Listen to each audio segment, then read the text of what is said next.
নমস্কার। আমি আজকে থ্রিএফএক্সে ধানসিঁড়ির নাট্যোৎসবে আলিপুরদুয়ার, হ্যাঁ, আলিপুরদুয়ার জেলা 12 বিশা থেকে এসেছে। আলিপুরদুয়ারের 12 বিশার একটা নাটক দেখলাম। নাটকের নাম ছিল জিন তেরে বিন। জিন তেরে বিন। আসলে নাটকটার নামের কথা বলতে এই কারণে যে ওরা আলাদিনের গল্পটাকে নিয়েছে।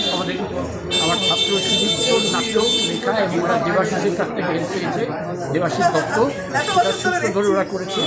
কিন্তু আমি যেটাতে উপভোগ করেছি, আমি যেটা আমার ভালো লেগেছে যে ওরা সকলে মিলে এত অসম্ভব ওদের এনার্জির এক্সারশন এবং পুরো নাটকটাকে আমাদের জন্য নয়, ওরা নিজেরাও অভিনয় করতে করতে এত এনজয় করেছে যে সেটা আজকালকার দিনে খুব বিরল লাগে।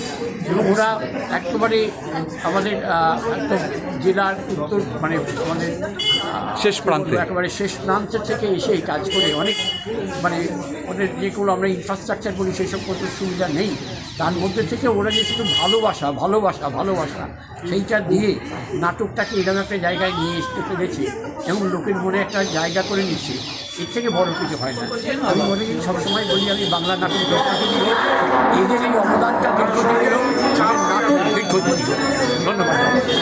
আরেকটা প্রশ্ন করবো আর কি, আমরা যেভাবে নাটক করছি, বাংলা নাটকের যে ক্ষেত্র আর কি আমরা শুরু করছি, আমাদের এই রকম একটা প্ল্যাটফর্ম থেকে আমরা কি এগোতে পারবো, কি মনে হয় আপনার? হ্যাঁ, দেখো এইটা তো আমি পুরোপুরি বললাম, এটা নির্ভর করে, ব্যাপারটা তো সাবজেক্টিভ। তোমরা অবজেক্টিভ ফ্যাক্টরগুলো কতটা পাচ্ছ না পাচ্ছ জানি না, কিন্তু তোমাদের নিজস্ব বোধ, নিজস্ব চিন্তা ভাবনা এগুলো এতটা ভালো, এতটা স্বচ্ছ, এতটা পরিষ্কার যে আমার নিজের ধারণা তোমরা নিশ্চয়ই অসংখ্য ধন্যবাদ। আপনার নাম? আমার নাম কুন্তল মুখোপাধ্যায়।